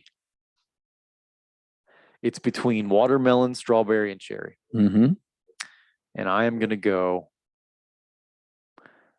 with let's go strawberry. I like it. So I hate strawberries, but I love strawberry flavored Same. candy. Same. I am not. I can't stand. I think root beer. I think Dr. Pepper. I think those are 2 of the grossest pops ever made. But for some reason, I like a root beer Dum Dum. Number 1 Dum Dum flavor by far. Like there's nothing even close to it. I will go out of my way if I see a butterscotch Dum Dum, and I will pick that up and eat it. 1,000%. 1,000% I will go Man, after I that. didn't think you would. Butterscotch by far, bar Same, none, Same. the greatest Dum Dum sucker flavor there is. I love grape. I love cherry. I love the watermelon, the cotton candy, the cream soda and the root beer are good. I don't know that there's a bad flavor. Maybe the raspberry, but I probably wouldn't even recognize that it was raspberry. Pineapple, peach. Yeah, those. I'm not. Yeah, the mango. Yeah, I'm not Mango doing that stink. punch. Like, I don't like fruit punch flavor. Oh, I Anything do. like tropical punch, I love that. I don't know if it's like the what do you call that fruit that's it's got the little prickles on it. Pineapple. I don't know if it's the pineapple stuff inside, but like if you like Hawaiian punch I don't like Hawaiian punch. But if you throw a tropical punch at me, that's my guy right there. I'm tropical punch all day. Wow. Yeah. Okay. So the fruit, but this is like a fruit punch flavor, not good. So that's Hawaiian punch. Yeah, butterscotch number 1, and I'm a cotton candy fiend. Cotton candy is up there. Yeah. And then so it's hard for me because I'm not a bubble gum flavor. A lot of kids like the bubble gum dum dum. Not a bubble gum guy. Not an orange guy. Cherry, grape, strawberry, watermelon. That's where I'm at right now. And I like the root beer. I don't think I put it in the top though. Okay. So what do I have right now? Cotton candy and butterscotch. Mm-hmm. I think I'm going to go strawberry and cherry. Yeah. I'm going Those are strawberry locks. and cherry. Yeah. Good call. I like that. Cherry, though, cherry anything. Like, I'm not going to eat a cherry, especially like a real cherry. They're Exactly. terrible. Yes. Maybe a maraschino. How do you say that? Maraschino. I don't Maraschino cherry. I'll eat one. I'll eat them. Oh. And then try to tie the tongue twister try to tie it in a knot with my mouth, which mostly is teeth. Like I use my teeth the whole time. So I feel like it's not as like, oh, you got some anyway. Besides the point. But cherry and like cherry flavored stuff is delicious. Yes, I agree. I'm not a big like fruit flavored candy guy. Like I like some of it, but I'm more of a chocolate guy than you're more of the chocolate side than the hard candy. Right. Yeah. Flavored Skittles side. and Starburst and stuff like that. Oh, Skittles are so good. I will eat a bag of Skittles and then eat a bag of M&Ms and then eat a bag of Skittles and then eat a bag of M&Ms. Like I'll go back and forth. I'm totally cool with it. Like it don't bother me one bit. I don't know about yeah, I'm a back and forth kind of guy. I don't even care. Most people wouldn't do that to save their life. Yeah. I like flipping it around a little bit. You know what I mean? Yeah. Anyway, we're super close on that. Yeah. When you said I feel like you're not gonna like butterscotch, dude, it's the greatest dumb sucker flavor. Frisch's, after you get done eating, I would search Frisch's, depending on what Frisch's you go to. Some of them had that the stupid where you clear wrapper and it was just a yellow, purple, whatever. Sometimes you get dum dums. You know who else does dum dums is my barber, the bank. My barber does it. And when Parker goes, he's like, take a couple suckers with you. This is before COVID. He got rid of the suckers when COVID came. Can't have. He's like you, cutting hair. Nice. Anyway, I would always grab one and give it to Parker, and it would be a butterscotch. And then he'd be like, "You gonna have a couple?" And then Parker would get in there and get him a couple flavors he wanted. And we get in the car, like, "Give me that butterscotch, boy." Good work. Yeah. Good work. Yeah, the butterscotch is the best. Yes, no doubt. Would you have a butterscotch flavored? Would you have a butterscotch dum dum as a dessert after eating a cheeseburger? Yeah, I would have a butterscotch dum dum flavored whatever sucker after eating anything. Would you have a butterscotch flavored dum dum after watching Cheeseburger, the special from Andrew Santino? Was that what this was called? Yeah. It was called Cheeseburger? Mm-hmm. Really? Did I watch the right one? I hope so. I mean, you didn't watch the Chicago Kid, did you? Oh, I did. Did you? That was on YouTube, Prime, right? Oh, was it on YouTube? It was on YouTube. I had to buy it, but really? It was like $4.99 for some kind of thing. Did I watch the wrong one? Oh, he has a new Netflix one that just came out like a week ago. Oh, we need to do this again. We need to do this again because I was about to give this guy a 1.9.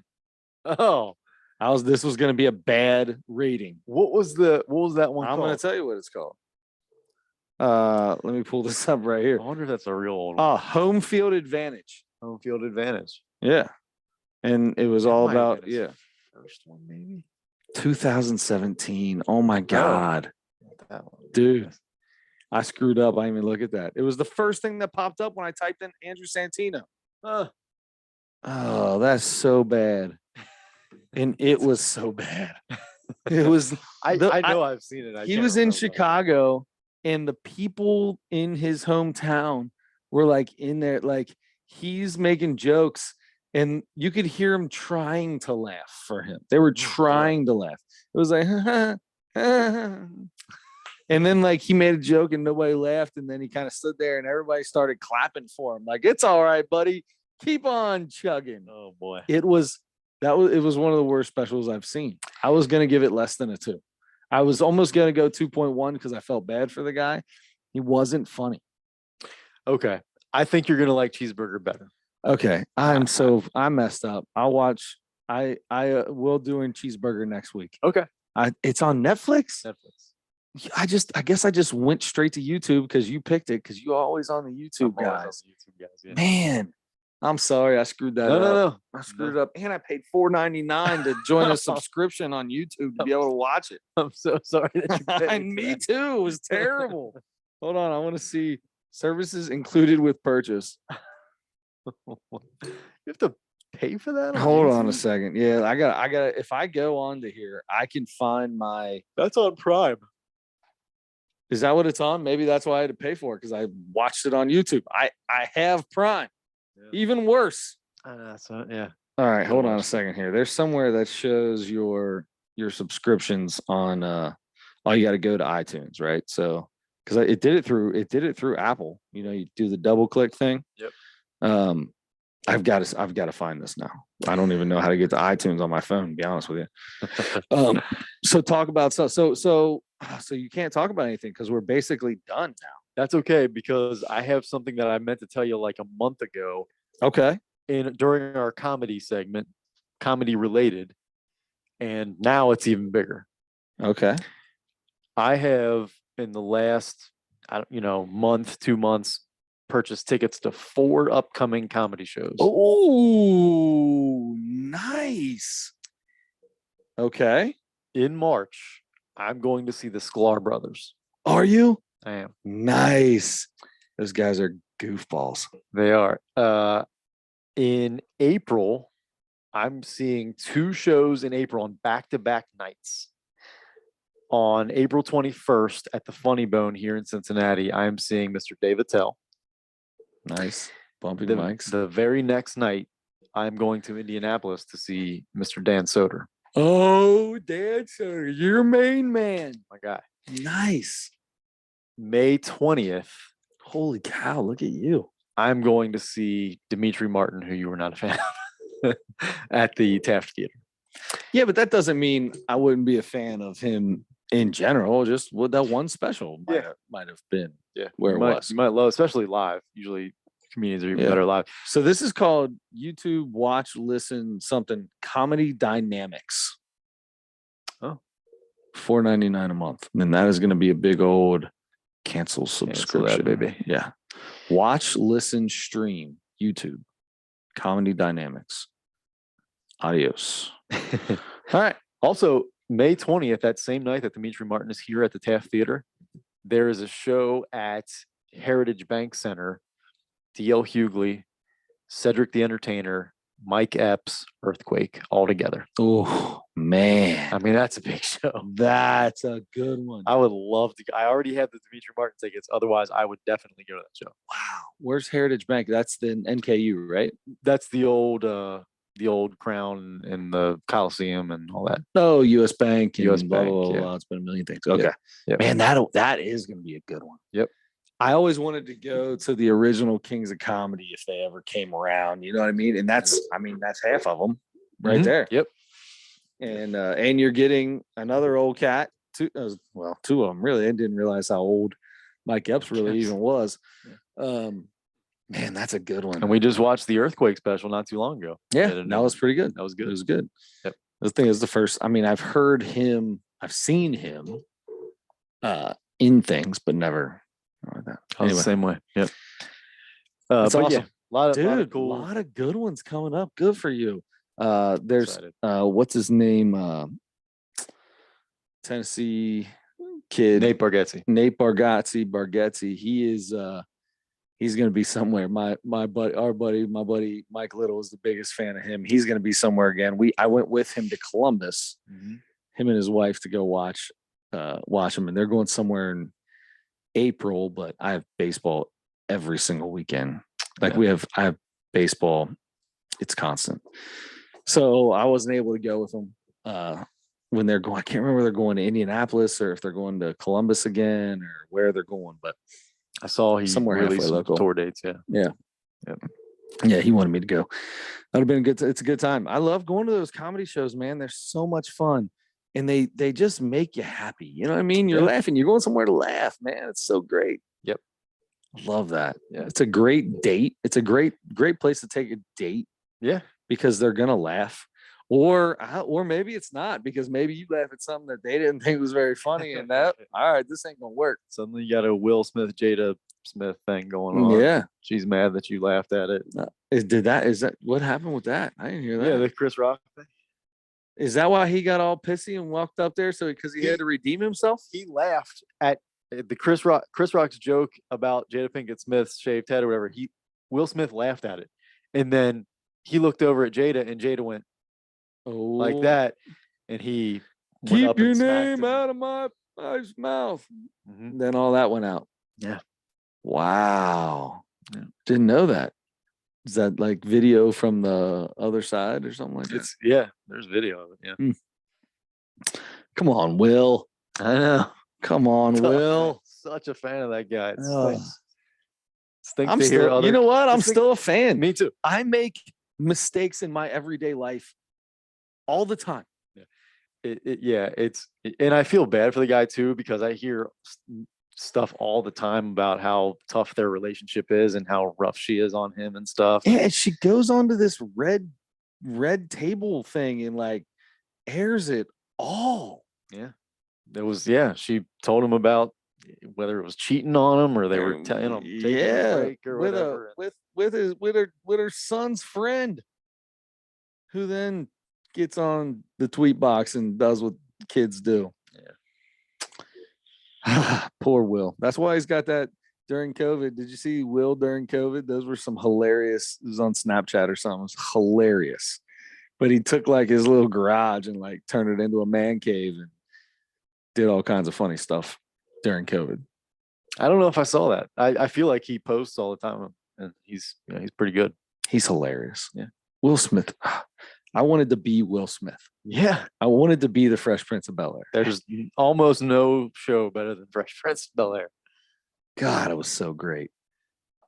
It might have been my favorite show. It might be my favorite show ever. Yeah. I don't blame you. For a while, it was Murphy Brown. I loved Murphy Brown for some reason when I was a kid, and I loved Seinfeld. But yeah, Fresh Prince of Bel-Air is probably. I was our cousin sent me a text, said just saw Fresh Prince of Bel-Air on TV and thought of you. It's like, oh, nice, thank you. That's cool. If you're the Fresh Prince of Bel-Air guy, yeah, that's awesome. Oh, that's another thing. Listen to this.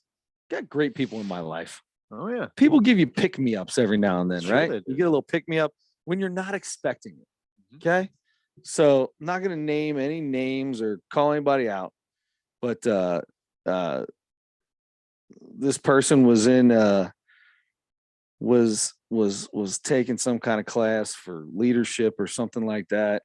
Hold on, I'm gonna tell you exactly what it was. It's the coolest thing in the world. While you're looking at that, I'll tell you a quick one that reminds me exactly of what you just said. So it was my cousin's birthday a few weeks ago. And I sent him. He's huge wrestling. We grew up like huge wrestling fans, just like we were. And sent him a picture of like a meme or something like that or whatever of I think Hulk Hogan like posing, and it said happy birthday or whatever. And he writes back, "You always know how to make my day." Yes, like it's awesome. Like, hey, we're a couple old Hulkamaniacs. That's exactly right. Yeah, that's an easy one. So I get this text at 7:45 at night. Hi guys, during my practice of leadership course, talked about kind of person we aim to be as leaders and what we'd hope people would say about us when we're gone. We also discussed character and integrity and were asked to think of someone in our lives that portrayed those two traits. Lucky for me, blah, blah, blah, 3 you. At the end of the class, they challenged us to reach out to those 3 people and say something. She said, so thank you for being how cool is that? Character and integrity. That's something. She obviously doesn't know me as well as she thinks she knows me. But dude, like made my day, man. Made my day. Very cool. For like 3-4 days. Maybe I was floating on top of the world. Those are two of the best compliments you can get. Yeah. Man, Yeah. that's awesome. So, like I said, though, she obviously doesn't know No, I that much. wholeheartedly agree with that person. So anyway, another cool thing. Yeah, I was just trying to think of cool stuff because we've been gone for 2 weeks and different things. I had like 4 stories, but anyway, I can't think of them all now. When like your kids are out of the house and we're like older and stuff, we have more time. We're gonna do like 2 or 3 of these a week. Oh yeah, there's no doubt about it. We're not gonna have much else. Yeah, well, and it'll just be. We'll be like these guys who have like 3 podcasts and they're all different, right? Like Sure. I'll do this podcast today, the sports one today. Like right now, we're rolling them all into one. Yep. But we're gonna have a sports, a comedy, and then a whatever. And a whatever podcast. Yeah. Yeah. There you go. I love it. I love it. And the studio's back in shape. Oh, We got JB over here. So good. We got first in-house studio guest in Amanab. Will always be front and center. All the other stuff all around. I feel like it's cleaned up. I feel like you feel better in here. I 100%. I know you do. I do. I know you do. Because it was nasty good, in here for the last year and a half. I mean, not even nasty, just a lot of stuff. It was a lot of stuff. It's a lot of stuff. I mean, It is what it is. We got a lot of stuff. got a lot of stuff. All right. So in that case, brother, you know what? I think it's time for next week to figure out what we're gonna do for again. Sorry, but it's up to you. It's your turn. So now we're back on getting both of them. Do you have a thought on what the Mount Rushmore would be? Because we're gonna have to do Cheeseburger by Andrew Santino yet again because I screwed up. That's okay. I was ready to like give this dude the worst rating I've ever had. You said the other day, like, man, I can't wait to see how far apart we are on this thing, or something like that. Yeah. Or where you're at on this thing. Because I know you like this guy, and I was like, this was boring. I like almost fell asleep watching it. Yeah, I love Andrew Santino. I got a chance, but I got the thought process in my head watching him like this dude. I feel like he could be good. I don't feel like he's far off. He is a really funny guy, and his podcast is really good. He's really funny on his podcast, Whiskey Ginger. I got a chance to see him, one of a bunch of guys, when I was in LA in 2019. I got to see him at the Comedy Store, so it was pretty cool. Okay, so I was thinking earlier. But I feel like we've probably already done ballparks. Have we done ballparks? Yeah, we did because PNC and Great American. Yeah, we did ballparks and then Fenway Park over here. Of course. Yeah, I think we did ballparks. So then I'm going to say the Mount Rushmore of hockey arenas. Nah, let's not do that one. Hold on. Because we also did, I think like a week or two after we did stadiums or ballparks, we did just any kind of arena, stadium, just like venue that you've been to. Yeah. Because you chose Boston Gardens, even though you didn't get to go to a game at the Boston Gardens. You and your dad like walked around it or something like that. Yeah. Yeah. Okay. So then we're gonna go the Mount Rushmore of no, we've done colors. Hold on. We've done them all, bub. We've done a lot of Mount Rushmore of, this is gonna be a stretch here because we've done comedians before, okay? Yeah. But this is the Mount Rushmore of current comedians. So you don't have Eddie Murphy. You don't have George Carlin. You don't have. This will be better for you because that was a lot of your stuff. You had a lot of those. I feel like, okay. All right. I like that. No Richard Pryors, Carlins. Your 4 favorite current guys. So you can't use Seinfeld. Active. I mean, even though Seinfeld did a special. You think so? I mean, he's still doing stand. I mean, yeah. I mean, he came out with a special. Yeah. So did Eddie Murphy. Yeah. Yeah, he was gone for a long time from stand up.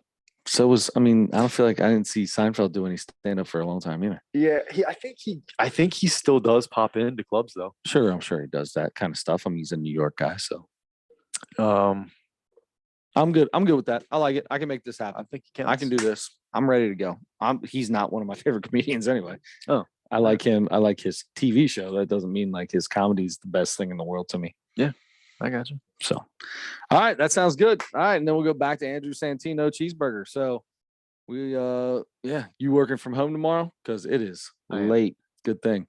All right, so till next time. Oh, I don't have the music ready to go because that's just who I am. So don't forget to turn your headlights on.